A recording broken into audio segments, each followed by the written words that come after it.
RSS, Bajrang Dal और Bhim army, क्या सच में इनकी जरूरत है?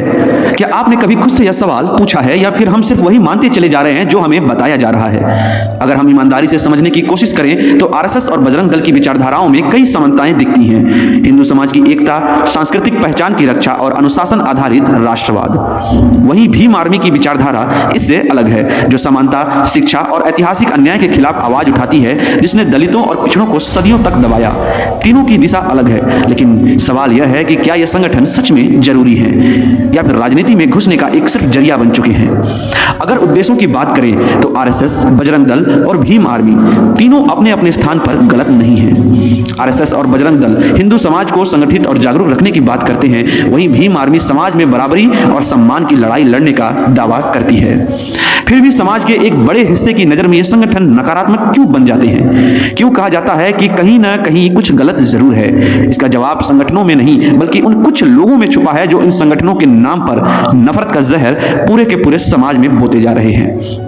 असल में कोई भी सेना, संगठन या आंदोलन अपने आप में गलत नहीं होता। समस्या तब शुरू होती है जब उससे जुड़े कुछ लोगों का मानसिक संतुलन बिगड़ने लगता है। जब कोई यह मानने लगे कि जबरदस्ती जय श्री राम बुलवाने से धर्म की रक्षा हो जाएगी, सिर्फ मंदिर बनवाने से समाज सुधर जाएगा या पाखंडी बाबाओं की तारीफ करने से संस्कृति बच जाएगा। क्या सच में सिर्फ यही करने से समाज में सुधार आएगा? यह सवाल हर उस व्यक्ति से पूछा जाना चाहिए जो खुद को धर्म या राष्ट्र का ठेकेदार समझने लगा है। अब भीम आर्मी से मेरा एक ईमानदारी वाला प्रश्न है। बाबा साहब अम्बेडकर ने सबसे ज्यादा किस बात पर ध्यान दिया? शिक्षा पर। लेकिन आज कई लोग उसी रास्ते को छोड़कर सिर्फ विरोध और आक्रोश में उलझते नजर आ रहे हैं।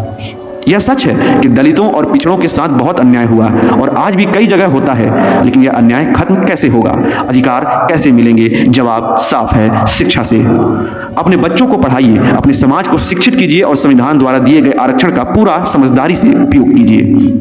और अंत में आरएसएस और बजरंग दल से भी मेरा एक विनम्र आग्रह है, अगर सच में राष्ट्र और समाज की चिंता है तो सिर्फ नारों तक सीमित मत रहिए। आरएसएस, बजरंग दल और भीम आर्मी अगर ये तीनों मिलकर अपने आसपास हो रही गलत चीजों के खिलाफ आवाज उठाएं तो चाहे बीजेपी की सत्ता हो, चाहे कांग्रेस की हो या फिर किसी की भी, तभी समाज का भला होगा। वरना संगठन सिर्फ नाम के रह जाएंगे और नुकसान समाज का ही होगा। अब सवाल आपसे है, क्या वाकई में हमें इन संगठनों की जरूरत है या हमें जरूरत है अपनी सोच बदलने की? अपनी राय कमेंट में जरूर बताइएगा।